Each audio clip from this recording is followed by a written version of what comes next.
It's an absolute pleasure to be here. We've been coming to this event for a few years now. So we like coming back to the same events, and we like seeing events that grow over time. So as Piers mentioned, today I'm going to share some essential data and a little bit of insight on top of that with you. The data set you're going to look at is primarily extended stay hotels. So the way we did this is STR has visibility of every hotel brand in the country. We also mark a certain subset of those as extended stay. So we took all those extended stay brands out, and that's the performance data you're going to be looking at today. We're also going to do a quick look across the pond because in London and in the UK, we are collecting performance data from service departments. So forget about extended stay hotel brands, but we have select service departments that we work with that could serve as an interesting proxy to give you an understanding of what performance is looking like in another gateway market. And then we're going to give you a look at pipeline and construction numbers in the United States, again at the extended stay brands, and then we're going to look out and share our hotel forecast, which is pretty indicative of where we think extended stay brands are going. So a lot to get through in 30 minutes. Let's get started. Here is a look at US extended stay performance in the 12 months ending in February. So right off the bat, the thing that stands out to me is room supply at 6.6%. That is big. That is a massive supply number. And in other sectors of the hotel universe that we primarily play, if operators or developers saw that, they would freak out because it's really, really hard to operate when you've got that much pressure from new stock hitting the market. Fortunately, in this space, room demand actually outpaced that number.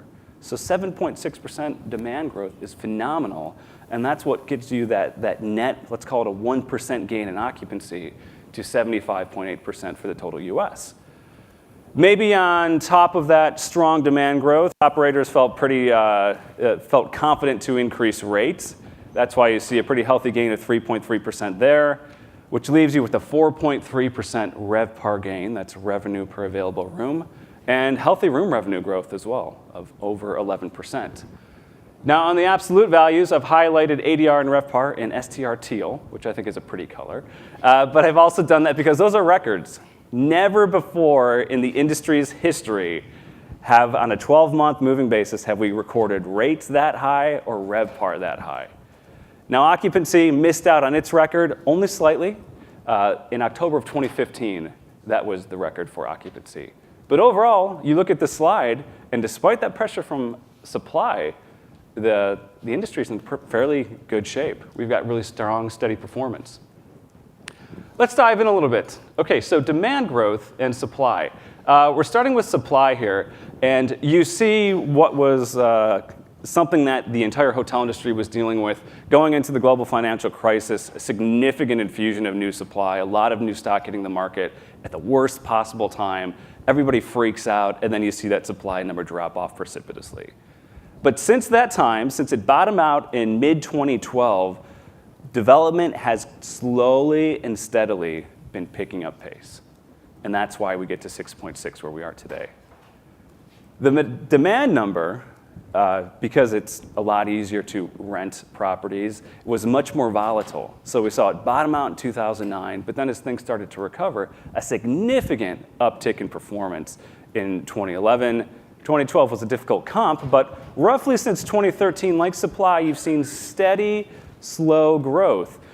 The interesting thing with demand, though, is, see, it's kind of going up and down. It's doing a bit of a do-si-do with supply, where it's above supply, then it's below supply, then it's back up with supply.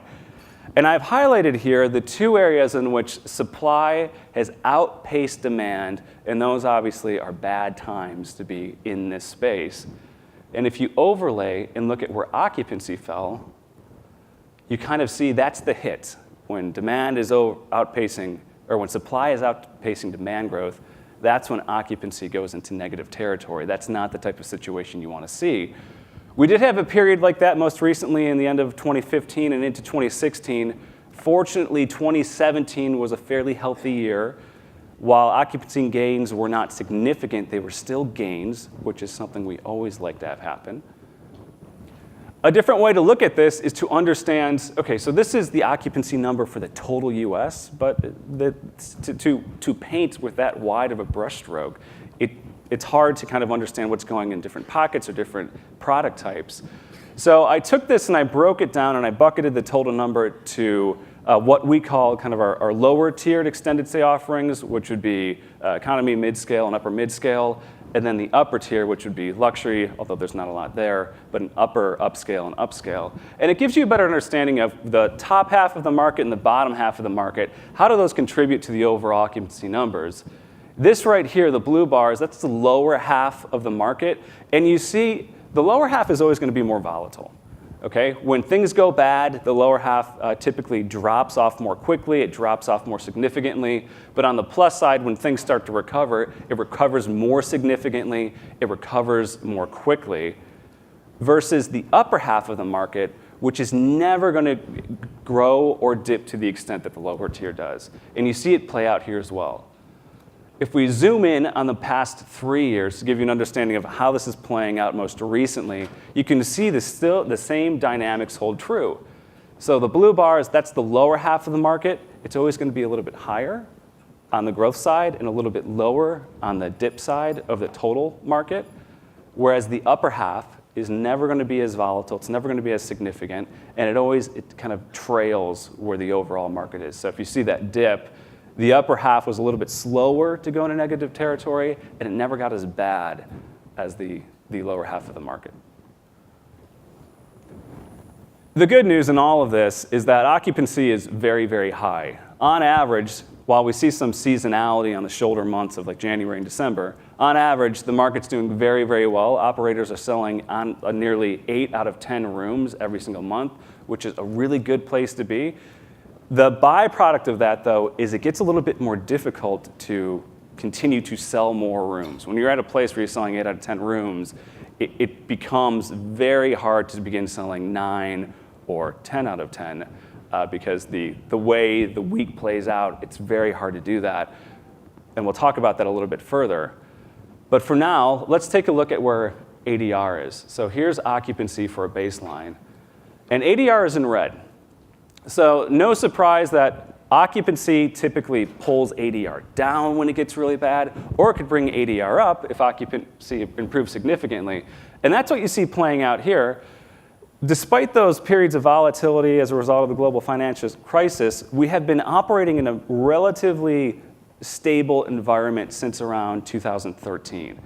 So if you look at like since 2013, the high end and the low end of occupancy growth, it's really only a delta of about 3.7 percentage points, which is similar to on the ADR side, you only see a delta of 3.6%, just to show you that when occupancy is stable, ADR and pricing policies are typically stable as well. So like occupancy, ADR in lower tiers is more volatile. So that's the lower half of the market, there's the upper half of the market, and that's the total.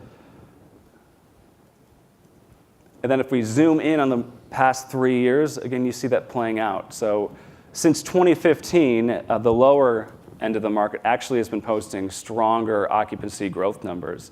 ADR, the upper half, hasn't been able to push as high, and then you see the net effect of that averaged out with that line there.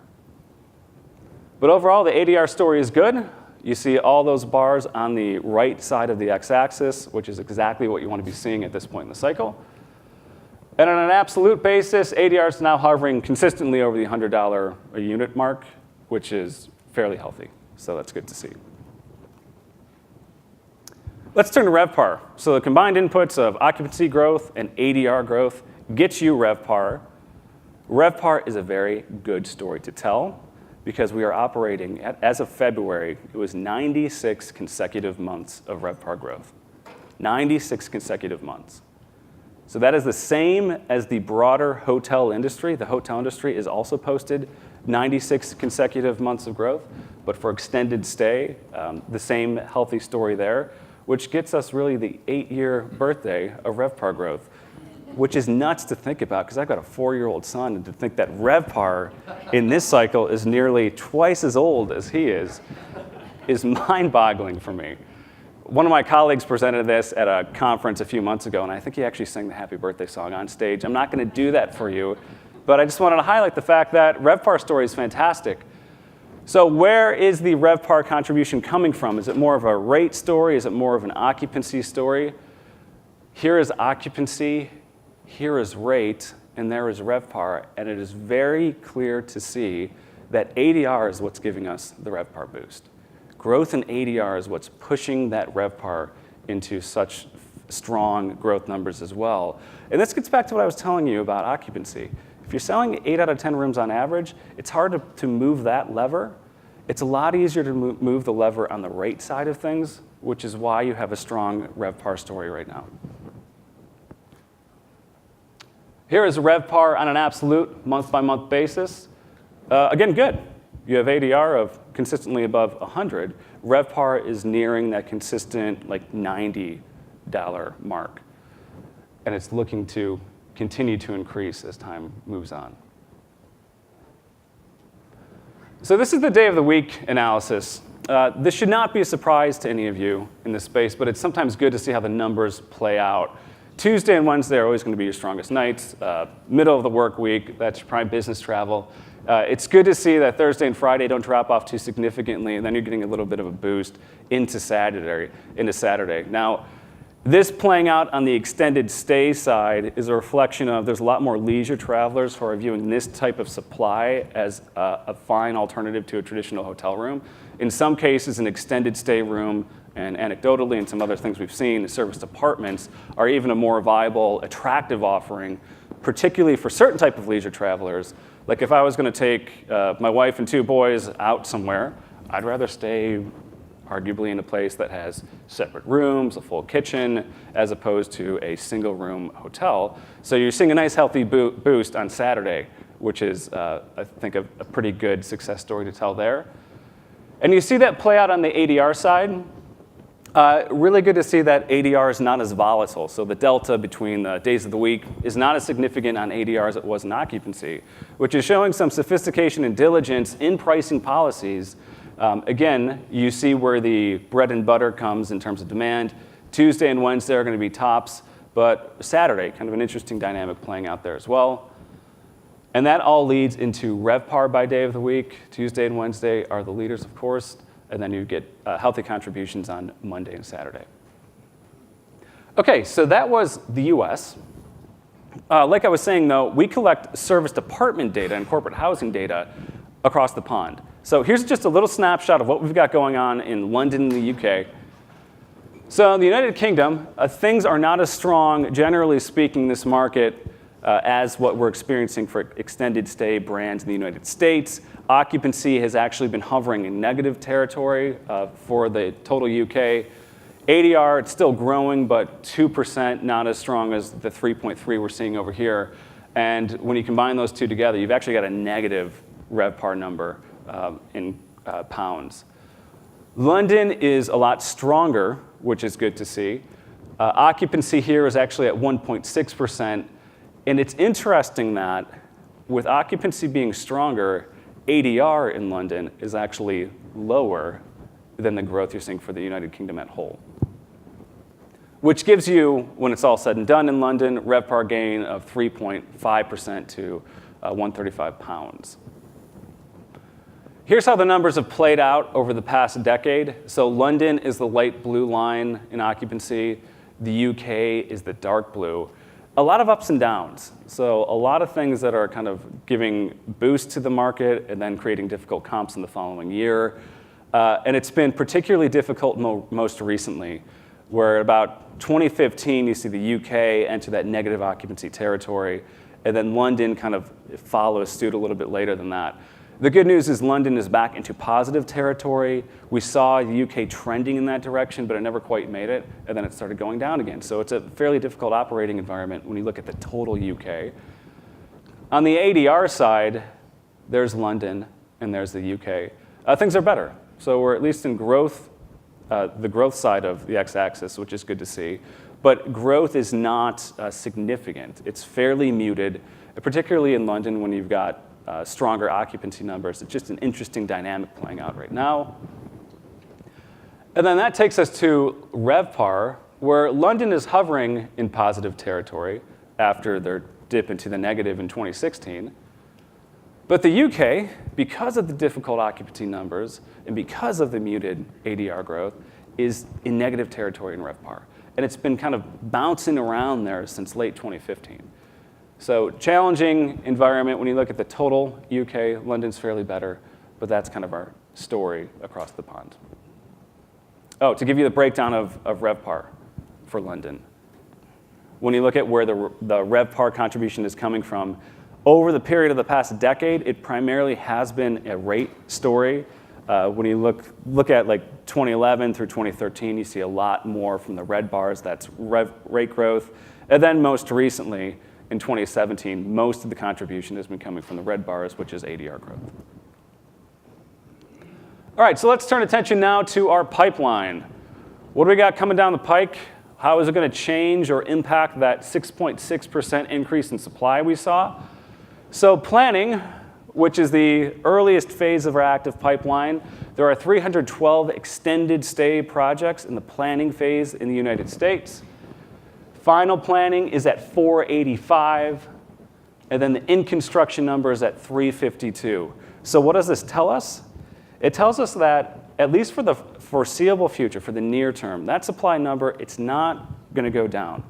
All right, we're looking at fairly consistent supply growth in the near term as that product that's under construction gets unloaded into the market. And then if you look at the final planning number, that's a much bigger number. So if you think about that transitioning into active development and then getting released on the market, supply actually could go up.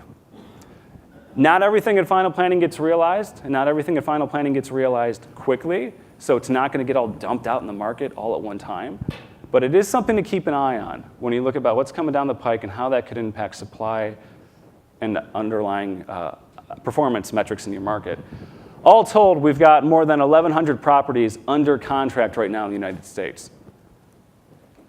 The majority of that development activity is taking place in the upscale segment. Upscale, by far and away, that is the belle of the ball right now. It's got developer's eye. If you look at upper upscale, upscale, and upper midscale, you combine those three chain scales account for 91% of projects in construction right now in the US. And this is not a unique story to extended stay properties, because if we pull back and we look at the total hotel environment, it's a fairly consistent thing.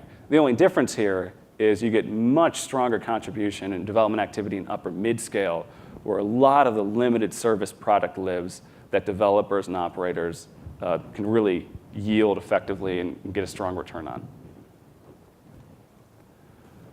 So one of the things we do, Jeff at H&N, and then us at STR, and then Robert Douglas, we do a hotel lender survey where we try to understand, okay, we know what the pipeline numbers are telling us, but what's kind of driving that? What's the sentiment that's impacting those numbers? We ask a lot of different questions. One of the things we try to understand is if you break down, look at all the chain scales across the hotel landscape, tell us what level of risk you perceive each of those to have. And if you think back to where most of the construction activity was, in upscale and upper midscale, it's no surprise that across those bars, you don't see any of the dark red. There's none of the lenders that we surveyed who thought that they had a lot of risk in those two chain scales. While, yeah, there was some more risk identified there, there's a lot of the yellow, which indicates like neutral risk, and then there's a stronger green, which indicates a perception of less risk if I were to develop in those two scales. When we ask them about hotel values, what do you think is going to happen for this year? Hotel values are expected to remain relatively flat in 2017. At 61% of respondents, that was their answer.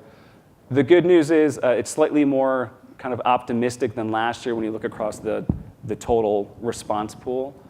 So people are still fairly optimistic about where values are headed.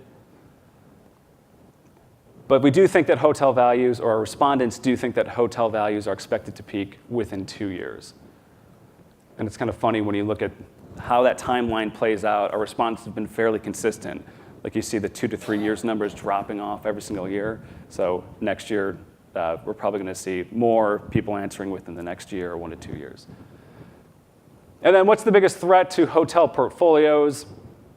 The US economy, which is always a little bit scary because it's a thing that you can't control, but there's so much out there in the macroeconomic field that could be a potential risk, could be a potential black swan.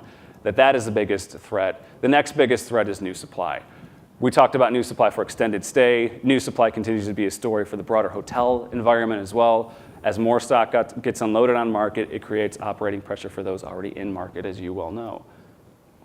Okay, so I'm going to close things down with a brief look at our forecast. What do we expect in the year ahead? The first thing we always do when we think about the forecast is what are notable calendar shifts, what are notable market level events or comparisons that are going to impact the entire country. You see some of them listed here, and that all plays into our US forecast. In 2018, now this is the total US hotel environment, not just extended stay hotels, we think supply is going to end up the year at like 2% for the year. Demand's going to outpace that at 2.3%, which gives us that 0.3% occupancy increase. That's going to contribute to decent ADR growth of 2.4% and then a total RevPAR contribution of 2.7%. If we shift out a year beyond that in 2019, we actually expect supply is going to dip just for that year. It's going to ramp back up most likely in the years after, just the way things are kind of slotted in the active pipeline. But demand is going to constrain a little bit as well to 2.1 to 2.0%, which means flat occupancy growth for 2019. ADR, we still expect it around 2.3%. It's going to give us a RevPAR contribution of 2.4. So the takeaway from this is at least for the next 2 years, we're predicting some decent RevPAR growth to the tune of 2.4, 2.7%. Still a fairly strong operating environment, still a good place to be. And when you think about where occupancy was, nearly 8 out of 10 rooms being sold, it's a strong demand environment, and we expect fairly healthy performance in the years to come. There's a breakdown by chain scale. And then for anybody who was frantically taking notes, I should have told you to begin. This presentation is available for download on our sister website, hotelnewsnow.com. So just click on the drop-down menu, STR Data Presentations. I believe it's posted already, so you can download it today or this evening. So that's it for me. If you have any specific questions, you can always email me, or I am happy to take one or two now if we have the time. Yep.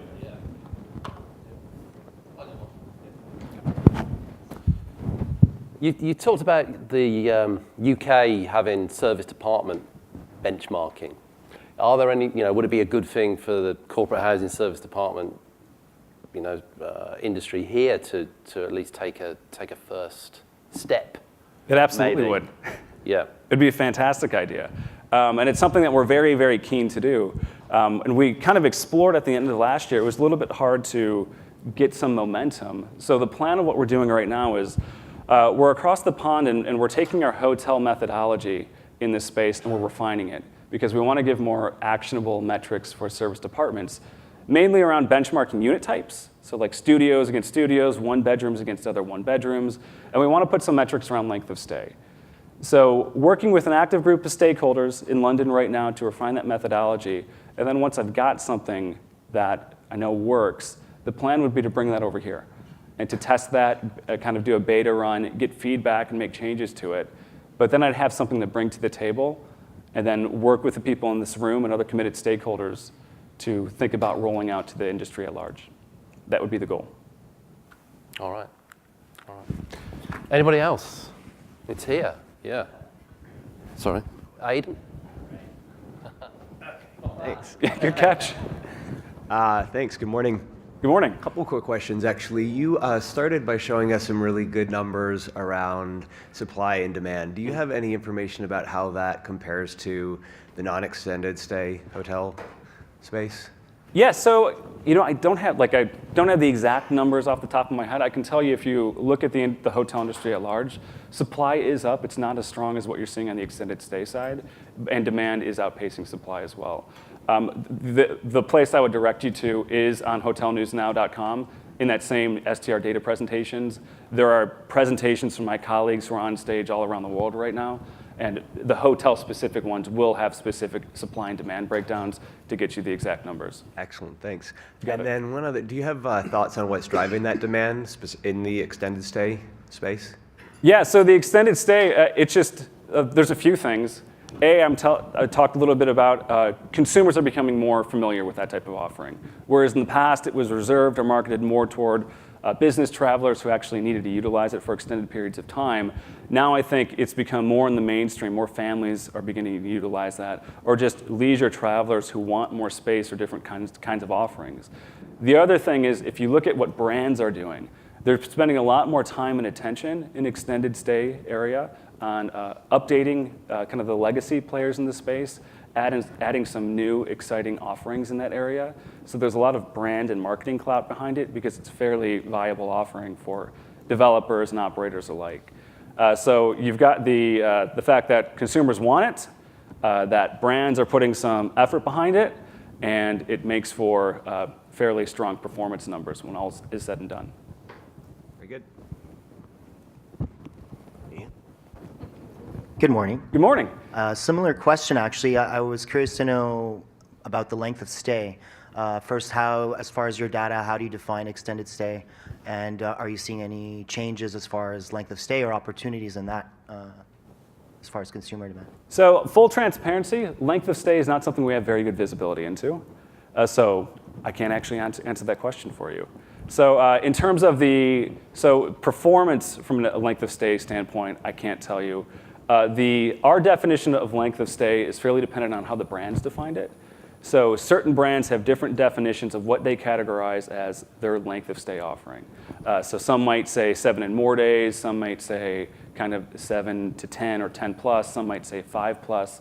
But we view it more from designating what brands in hotel branded portfolios call themselves extended stay brands, and then that's how we extracted the data and the numbers I presented today. But length of stay is something that we want to get a better understanding of, and that's why we're working in London right now to do it. Thank you.